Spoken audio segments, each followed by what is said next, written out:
أمامكم اللقطة هنا التدخل، هنا ضغط المتقدم، تمويه بلمسة يد واضحة يشير الحكم بعد هنا الضغط. قبل ذلك كان من طرف سليم أملاح. عز الدين أوناحي هنا يذهب عملية المراوغة، اختار المراوغة والتمويه، لمسة اليد، قل له بأنه عملية اللمس كانت بالكتف، واضحة اللقطة. ركلة جزاء لفائدة المنتخب الوطني المغربي، ومهمة تنفيذ هذه الفرصة المهمة للمنتخب الوطني المغربي في حدود دقيقة 65 ستكون لفائدة سفيان بوفال. يلا يا بوفال، يلا يا أسود، جميعا مع أسود الأطلس مع المنتخب الوطني المغربي. تعرفون قيمة الانتصار في مثل هكذا المباريات، يبقى شيء مهم. اليوم أقول هذا يحضر في انتظار إن شاء الله النتيجة كذلك في تفاصيل هذا الشوط الثاني. سفيان بوفال، يلا سفيان سفيان سفيان، جول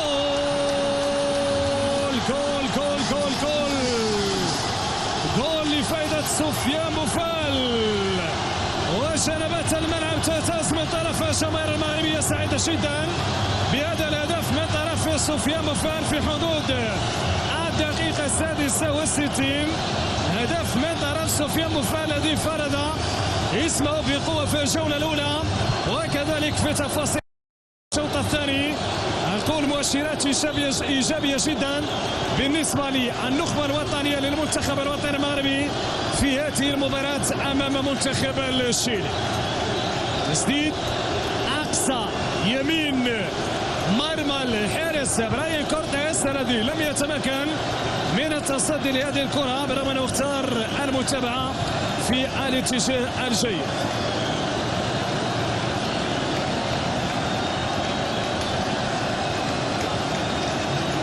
من التغييرات من جانب عناصر المنتخب الوطني، إذن سنتابع الآن لمسة أخرى من طرف وليد أوناحي، بكار يدخل حريت. دار التغييرات بالنسبة للمنتخب الوطني المغربي، إذن هذه التغييرات مهمة جدا الآن بعد هدف سفيان بوفال. دارت تغييرات من طرف المدرب وليد الركراكي، يريد من خلالها أن يمنح الإضافة لمنظومة المنتخب الوطني، تحدث سواء على مستوى الأدوار الدفاعية وكذلك على مستوى الأدوار الهجومية. كرة طويلة أمامية، إذن هذه التغييرات، دخول وليد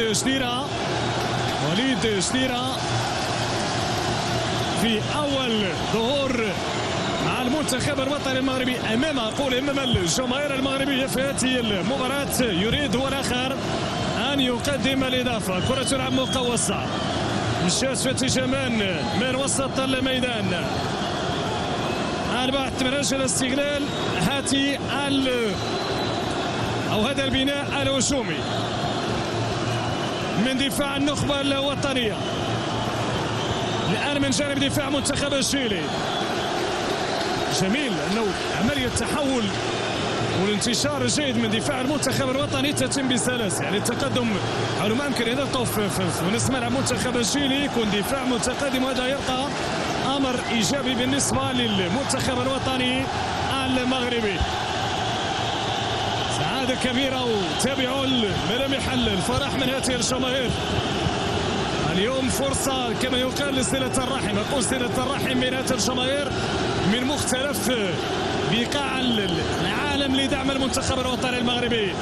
من الجهة اليمنى أشرف حكيمي لسياش، أشرف العرضية المغربية، فرصة البحث عن الضربة الرأسية، ورأسية أشرف داري تظهر من جديد. ثالث الضربات الرأسية من أشرف داري هنا بهذا الشكل، والمتابعة من حارس المرمى براين كورتيس. كرة خارج الملعب للتماس من وسط الميدان عبر الدفاع، دفاع منتخب الشيلي.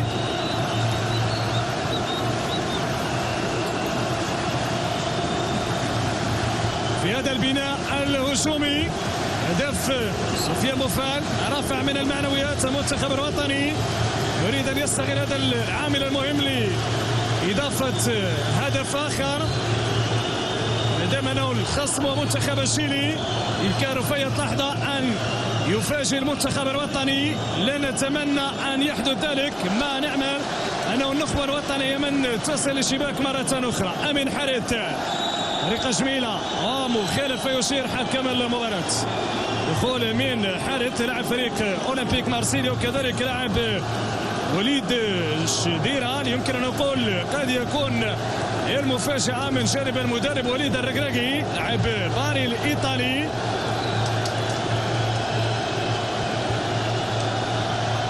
ورقه هجوميه من طرف وليد الركراكي من خلال هذا اللاعب. نتمنى ان شاء الله ان يسد الفراغ بالنسبه لخط هجوم المنتخب الوطني المغربي، ان تظهر الفاعليه اكثر. هنا الحكم يشير بوجود التسلل في اللقطه الاخيره.